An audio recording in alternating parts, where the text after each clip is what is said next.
Hello everyone, Verena here from Solid Earth and Earth Building School. I'm just going to give it a couple of moments for the live stream to start picking up. My intention today is to talk to you about breathability and explain the concept of breathability in a little bit more detail, hopefully really focusing on practicality of it. And I think I can really, from what I'm reading online, I can tell that sometimes there's a little bit of confusion about what breathability is, why it is important, and so forth. And it is very, very important in conjunction with natural building, especially unstabilized earth building, which we are involved in and we are passionate about. So just to give you a little bit of context, if you're new here, my name is Verena. I am the main teacher at Earth Building School. I'm an earth building artisan with about 30 years of earth building experience so far, 20 years with Solid Earth. And yeah, I actually, when I was reflecting on breathability and trying to really explain it in simple terms, I was brought back. I had a memory of me, young me, 1-year-old me, being at university. I studied architecture at the ETH Zurich, Technical Institute in Zurich, Switzerland, where I originally come from. So I was an architecture student at this very prestigious architecture school, and I enrolled in this course originally because I was actually really, really passionate about earth building. Already as a 16-year-old, I wanted to be an earth building artisan, but there was no higher education in this. There was no apprenticeship. There was no recognized training in Europe at the time. That was back in 1996. And it being those times and my life at the time, I actually was a little bit pressured into studying. So I thought the next best thing is architecture. And my heart was very much in natural building already, in care for the environment. I had concerns already about climate change as a young person and about the effect of buildings on human health and so forth. So yeah, I was sitting in these lectures, and there was one lecture in particular, which was building physics, which was a very interesting course all up. But the lecture at some stage said something about breathability and about eco buildings, which was wrong. And he basically said, those hippies, they think that breathable buildings are important. And really all it is buildings that have air gaps. So he actually confused airtightness of buildings with breathability of building materials. And I was there as a young person thinking, I don't think this guy is right. That's not breathability, but I couldn't explain and I couldn't question him. I couldn't challenge him on it. And sure, like the whole thing, like he was making the point that the airtightness of buildings is important as not to lose energy like heat through gaps and so forth. So we don't want drafty buildings. And also the whole discussion about trapping moisture in buildings that are airtight, that are not ventilated properly. So he was very much going into the active ventilation, all that stuff, sort of like more into the direction of passive house, which was interesting. But he had this dig at natural materials and eco builders and hippies, which was not quite fair in my opinion. And now, trying to explain breathability in simple terms, I have prepared a little presentation. It is not as image rich as my other Facebook Lives usually, but I thought, if you have the words there and we talk about things, You're very welcome to drop questions into the chat as we go along, and I'll make time at the end of the live stream to answer them, hopefully to the best of my ability. So yeah, we'll go into the presentation. I'm going to share my screen now, and we'll talk about things. So if you are watching this live, welcome. If you're watching the replay, say hi. Drop in the chat where you're calling in from. Engage. Also, when you're watching the replay, it is nice for me to know that you've watched the replay. So just say replay and maybe where you called in from. Making comments during a live stream helps the live stream to be seen by more people on social media. So you're doing us all a favor. Yeah, and without further ado, let's get into this. I am going to start over here. Just on here with the slideshow. And also just wanting to say, we're now in this series of live streams that mainly look at exteriors of earthen buildings. So we've done a live stream on weatherproofing earthen buildings and also about lime plasters over earthen surfaces. If you're interested in these topics, you can just scroll down the feed of the page or the group, and you should find them there. You can also search for Facebook Live or FB Live, and they should pop up. I'm planning to go live pretty regularly on Mondays at lunchtime. So yeah, third live in this series, Breathability Explained. That's what we're going to talk about today. And the reason why I put this in third was because you will hear me talk about this quite often. So I will often say it is important that buildings made out of earth are able to breathe. So I use the word breathe because that's sort of a word that gets used quite commonly that people kind of understand. What I really mean is they need to be vapor permeable. So you'll hear me talk about why we, for example, choose to only use materials that are not stabilized with lime or cement, so raw earth, because there's this vapor exchange, and clay as a building material has this beautiful, beautiful ability to absorb a lot of water vapor and then release it as fluctuations, come and go. So it allows for this responsiveness to changes in humidity. And the surface coating is a really big part of this equation. So if the surface coating is not breathable, you're potentially trapping moisture into the earthen walls, which is bad practice. And the other thing that I'm also talking about, especially when I'm talking about lime plasters or lime washes and so forth, is that most of these paints and finishes are not actually waterproof. They're water durable, they're breathable, and they are as such a sacrificial layer that has to be maintained. And we will go into maintenance of these surfaces and earthen buildings next week in the live stream. Just to orient you also to our work and how we like to teach is we in principle teach to the New Zealand Earth Building Standards.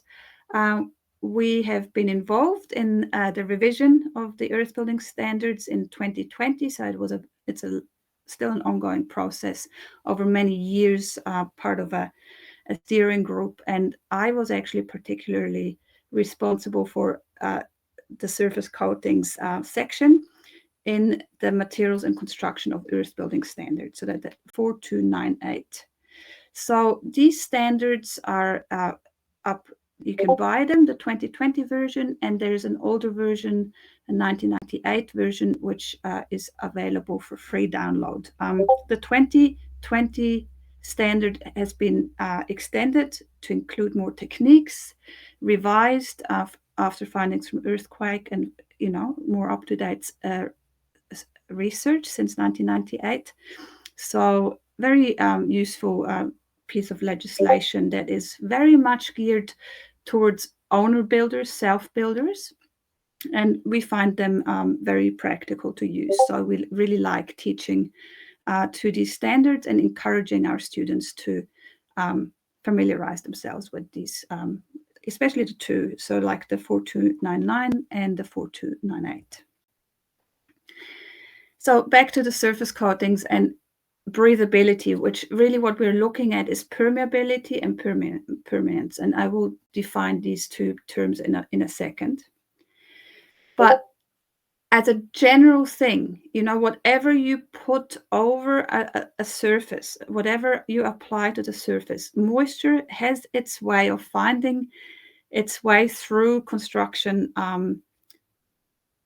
through all pieces of construction. So be this timber frame, or be this earth buildings, or straw bale buildings, or light earth infills, moisture travels through the construction, migrates through a wall. It migrates behind surface coatings and in and so forth. And in construction, there's fundamentally two ways of dealing with this. So there's either going down the route of putting in vapor barriers, or slowing down this moisture ingression, this moisture traveling, moisture not necessarily meaning water. We're talking about water vapor in the air. So that depends on your temperature and moisture in the air. There's either like the approach of putting in vapor barriers, or there's the approach of keeping the whole construction breathable, so open to this migration of water vapor. And it's important to understand how to do it properly if you're wanting to keep it breathable. That's sort of the eagle eye view. Like specifically as it relates to natural materials, especially porous materials such as earth, these materials are kind of they're kind of a bit flexible, and they're also, especially in the case of earth, they readily absorb water vapor and desorb it again. So it's actually they're doing something amazing, which creates really healthy and dry living environments. But these kind of porous materials need to be coated with permeable surface coatings and treatments so that no moisture is trapped behind the surface coating. And just wanting to say, it is a little bit challenging. It's not quite straightforward to find reliable and absolute figures on permeability and permeance. And depending on where you are, different units will be used. So you can't just take numbers and compare numbers to each other. You have to make sure that you're looking at comparing the numbers in the same unit.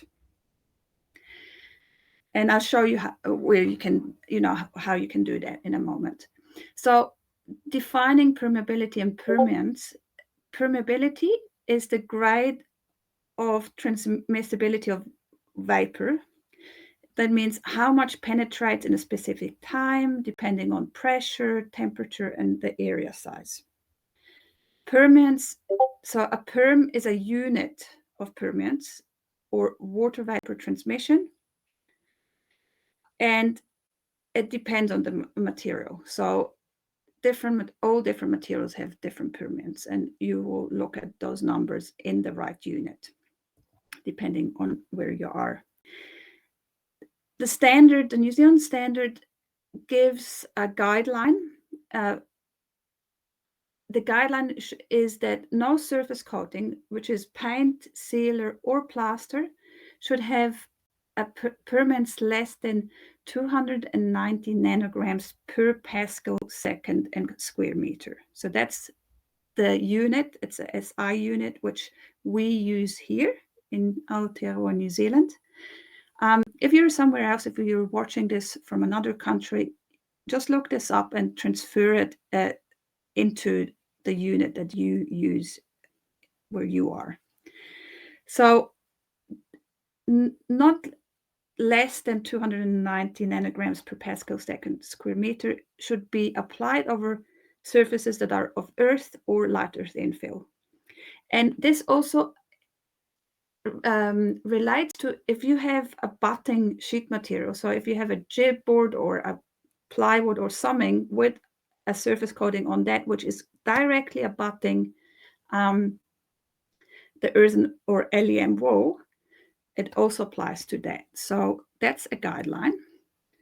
And just to show you where you can do the conversion.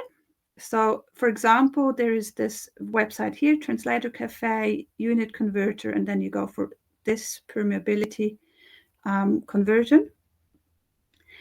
And you can input here, you can input nanogram per Pascal second and square meter, which is the unit I'm teaching in. And then here you will put in what you need to have for your place, for where you are, for your needs, and it will convert it. So that's just a little handy little tool here. Yeah, so we're keeping it within that time frame. So the lower the number, the less permeable it is as a guideline. And we're at that 290 minimum and above. So just to compare different surface coatings, for example, traditional lime plasters, earthen finishes, even gypsum-based coatings, these only in interior situations, however, are vapor permeable. So they are compatible with earthen walls. So are some chemical treatments, which can also be vapor permeable. For example, certain silicones, certain silicates, which are not the same thing as silicone. So just pay attention to these two words, silicone and silicate. Even some water or oil-based paints can be vapor permeable. You just have to refer to the data sheets. And lime cement plasters to a certain degree. So the important word in here is lime, because pure cement stucco without lime is effectively a vapor barrier, and it can create huge water moisture problems in earthen buildings. Really, the actual cement attracts moisture and then traps moisture in behind and can actually create very substantial problems up to collapse of earthen buildings. It's been unfortunately used very often in the restoration of historic earthen buildings and has led to the death of quite a few of them. So cement stucco is bad practice and should not be used over raw earth. Many paints, oils, and waxes are also not breathable. So you can, with the oils and waxes, you can sort of imagine it like the oil penetrates and clogs the pores, waxes seals. Might be useful over earthen surfaces in some instances, like floors or little strips of backsplash, but I would not recommend the use of these in exterior situations as waterproofing, or even on a large scale inside, because you're really cutting that breathability down, and you're on the exterior, water can penetrate behind the oil and the wax and then not dry out. On the interior, you lose the breathability and you lose this beautiful ability of the clay to dehumidify your living space and create a dry living space. So be careful when you're using oils and waxes, and also when you're looking at painting, choose compatible paints so that you have a whole raft of natural paints, casein paints, clay paints, and so forth, which are useful. Also silicate paints, I'll show that to you in a moment. But then many of the acrylic paints, oil paints are not compatible unless they are marketed and researched, and it's proven that they have high breathability. So you need to look at the data sheet. And then just to make things a little bit more complicated too, because you're working over an earthen surface, not each earthen surface is the same. Depending on the clay, the local clay that has been used, you will have coatings that perform okay on one earthen surface, but not on another. And you will also find that some coatings will bond well or penetrate well, where others will just slough off and fail. And especially if you have a fail, like a coating can sort of hold on to the surface of the earth and then just sort of pull off a whole chunk of surface and really create failures. So it's always important that you test if you want to apply surface coatings that are not well known, like not regularly used. You always test, and you have to have enough product information. So also out of the standard here, just to give you an idea of that this permeance figure. So we were saying we need to achieve a minimum of 290 as a guideline. And here I just wanted to point out how the thickness of the layer matters, So you can imagine that a layer that is 25 millimeters thick versus a layer that is 38 millimeters thick versus just a thin layer of paint, that will make a difference. And to give you an idea, like a cement sand plaster, so a pure cement stucco applied at 25 millimeters has this permeance figure of 70. And it's not acceptable. It's lower than 290, so it actually traps moisture. Same thing with the lime cement at this ratio and this thickness, so it's still not enough. But then if you have a lime cement plaster, which is thinner, the figure goes up, and you can apply it if that's what you would like to do. So here we're looking at mainly plasters in this table. The same applies to surface coatings such as paints. So you will look at this permeance figure, convert units if need be, because you might have a data sheet that might use a different unit than this, and then you can be sure that it is compatible. And just as a last thing, just circling back to that statement that often breathable finishes are not as such waterproof, but that they are a sacrificial layer that needs to be maintained. Here, a very interesting piece of research done by Keim. So it's a technical digest by the company Keim. They produce Keim paint, which is a potassium silicate paint. And here they looked at, they compared silicate paint, normal masonry, acrylic-based masonry paint, and lime wash and unpainted surfaces. And they didn't just look at the permeance figures of these things. They actually did research where they were in control conditions. So 70 degrees, like the degrees, the temperature will affect humidity. So in control conditions, they were hydrating a wall. So they were actually not just working with vapor, they were working with water. So like they were simulating rain onto a surface, which also introduces water into the surface. And they were measuring how long it takes to hydrate the surface to 62 grams.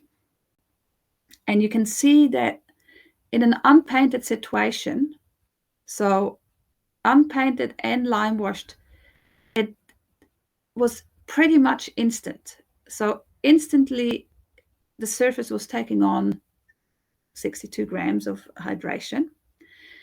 The painted surfaces are as to be expected. So like your acrylic paint, let's assume the acrylic paint has no cracks. It's really applied well, because cracks would then let moisture through in point places, in concentrated places, but really slowed down water penetration into the surface. And the Keim paint was quite comparable to the acrylic masonry paint. Okay, it's interesting. Where it gets really interesting is the dehydration. So that means evaporation of water vapor out of the surface, which is your breathability. So they all started at 62 grams, and it was measured how long it took to dehydrate 10 grams, so drop down to 50 grams. And this basically will say, it is breathable, it can let moisture in and get rid of moisture, it doesn't trap moisture behind the surface coating. So unpainted and lime washed, again, very fast. So the lime wash basically is a very breathable surface coating. It's not very waterproof, as you can see, but it also, lets water vapor escape really quickly. The silicate paint was very, quite comparable to the lime wash, so very breathable. And then you compare that to your acrylic masonry paint, which, took many, many hours. So nearly 160 hours. So, you see it actually really traps moisture behind that paint. And that's one way of proving that something is not breathable. So we are very fond of potassium silicate paint. We, for example, apply it over lime plasters instead of lime wash. So traditionally you would be applying a lime wash, and that lime wash would be reapplied regularly as maintenance. But in reality, this doesn't get done as often as it would have to, which is yearly or every second year, where if you apply a silicate paint over a lime plaster to protect the lime plaster, because the lime plaster will still let moisture through. And I was talking about this in the last week. If moisture penetrates through your lime plaster, even if the lime plaster doesn't erode, the earthen surface behind it gets hydrated and it swells and shrinks, and then you might have delamination problems in your lime plaster. If you apply a silicate paint, the water ingression gets greatly diminished, but you still have the breathable surface. So it works together with the lime plaster and makes a very breathable finish. So that's why we really like it. Yeah, so I'm going to stop sharing and just circle back to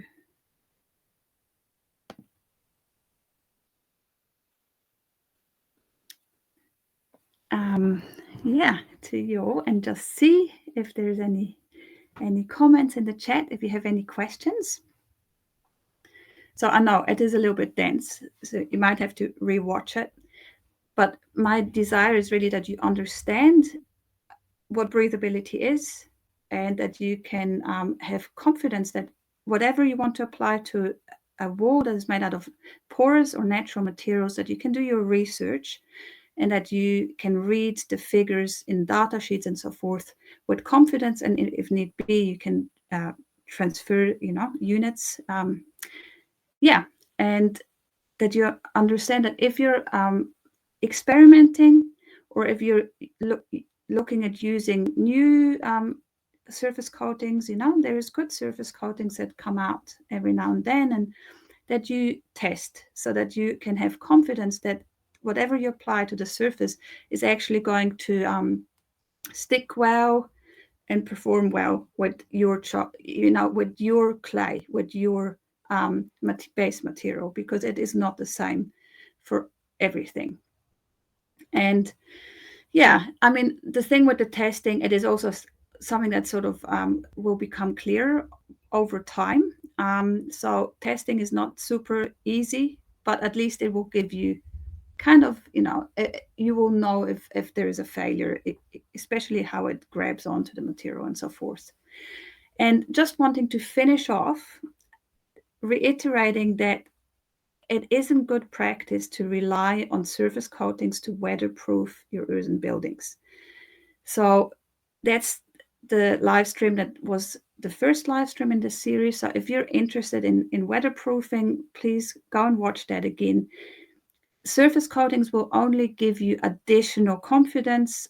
They will give you things like serviceability of the surface, color, a little bit of additional weatherproofing, and so forth. But please don't just apply a surface coating for weatherproofing with poor design or, poor detailing and so forth. It's not enough, and it is not good practice to do that. Okay, so if you have questions, now is the moment where you can catch me live.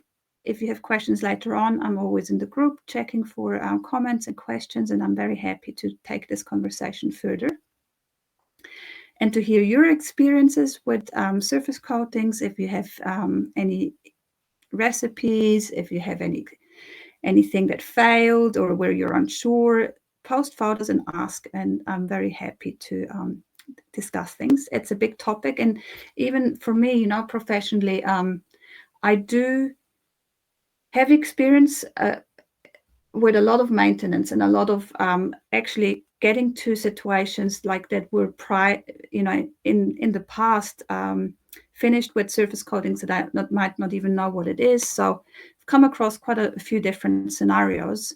So it keeps me on my toes, so it's something that I, especially when I do maintenance or restoration of historic buildings, I need to wrap my head around quite a lot. And generally, I'm sort of coming to the conclusion keeping it simple is probably a good thing. Really keeping it breathable and finishing things with materials that you can reproduce. Simple recipes or simple products is useful. And a very particular one of that is that silicate paint, which is great. Okay, I hope you got value out of this, and I'll see you again next week. Have a good week. Bye.